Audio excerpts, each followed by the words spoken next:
आया है शास्त्रों में। जैसे किसी ने कोई आविष्कार किया, फिर मैनुअल भी आती है साथ में। जैसे मोबाइल भी आया कोई बढ़िया, तो साथ में क्या आता है? मैनुअल, कि ऐसे ऐसे इसको यूज करना है। आता है कि नहीं आता? उसी प्रकार से भगवान ने सृष्टि की रचना करी और साथ में मैनुअल भी दे दिया। और ये मैनुअल क्या है? शास्त्र। इसमें सब बता दिया गया है। और समस्त शास्त्रों का सार क्या है? भगवत गीता। भगवत गीता को पढ़कर हम समझ सकते हैं कि मनुष्य जीवन का उद्देश्य क्या है।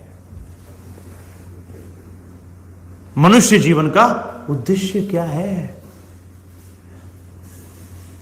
और हम बार बार इस चीज को दोहरा रहे हैं। आप किसी से भी जब आप पूछोगे हाँ जी आपका उद्देश्य क्या है, तो तुरंत लोग अपना उद्देश्य बोलना आरंभ कर देते हैं। और गुरु जी कहते हैं कि जब आप किसी से भी चर्चा करो तो उसको अवश्य पूछो कि मैं प्रभु जी आपका उद्देश्य नहीं पूछ रहा कि आपका उद्देश्य क्या है, मैं कह रहा हूं ये आपको जो मनुष्य शरीर प्राप्त हुआ है इसका उद्देश्य क्या है, ये पूछना। फिर वो चुप हो जाएगा, सोचने लग जाएगा।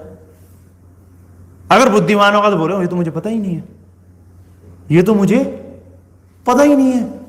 ध्यान रखिएगा, मुझे शास्त्र बताते हैं ये बड़ी मुश्किल से अवसर प्राप्त होता है। कौन सा? मनुष्य शरीर। क्योंकि यही एक अवसर है जिसके अंदर हम क्या कर सकते हैं प्रभु जी? भगवत धाम पहुंच सकते हैं। इसी योनि में पॉसिबल है। कृष्ण भगवान के प्रति जो प्रेम की भावना है, जो अभी वर्तमान परिस्थिति में हमने कृष्ण भगवान के प्रति प्रेम भावना को तो छोड़िए, कृष्ण भगवान को हमने भुला दिया है, तो भगवान के साथ जो हमारा नित्य संबंध है उसको हम पुनः जागृत कर सकते हैं। कोई नई चीज नहीं करनी है हमें। हमारा भगवान के साथ एक नित्य विशिष्ट संबंध है और उस संबंध को हमें जागृत करना है। और वो जागृत हम कर सकते हैं, परंतु किस योनि में? मनुष्य योनि में। बाकी योनियों में पॉसिबल ही नहीं है। और गुरु जी इसको बड़े अच्छे उदाहरण से बताते हैं कि जैसे उदाहरण के लिए ये समझ लीजिए, पायलट जो होता है वो एरोप्लेन को उड़ा सकता है, ठीक है, परंतु आप उसको क्या करो? उसको साइकिल पे बिठा दो और फिर उसको कहो चल उड़ा। कैसे उड़ाएगा? फिर दे तो ऐसे।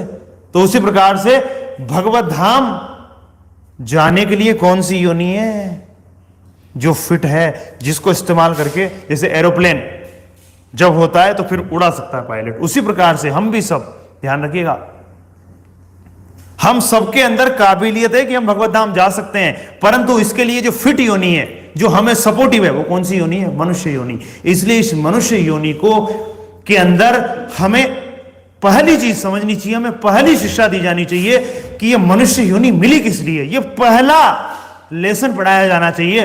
परंतु आज किसी भी स्कूल, किसी भी विद्यालय के अंदर ये पढ़ाया ही नहीं जाता कि जीवन का उद्देश्य क्या है, ये मनुष्य शरीर किस लिए मिला है, इसका किस चीज को प्राप्त करने के लिए इस्तेमाल करना है। जबकि इसकी रचना ना तो वैज्ञानिकों ने करी है, सो कॉल्ड वैज्ञानिक जो न जाने अपने आप को क्या समझते रहते हैं, उन्होंने करी है इसकी? नहीं। तो रचयिता कौन है? भगवान श्री कृष्ण।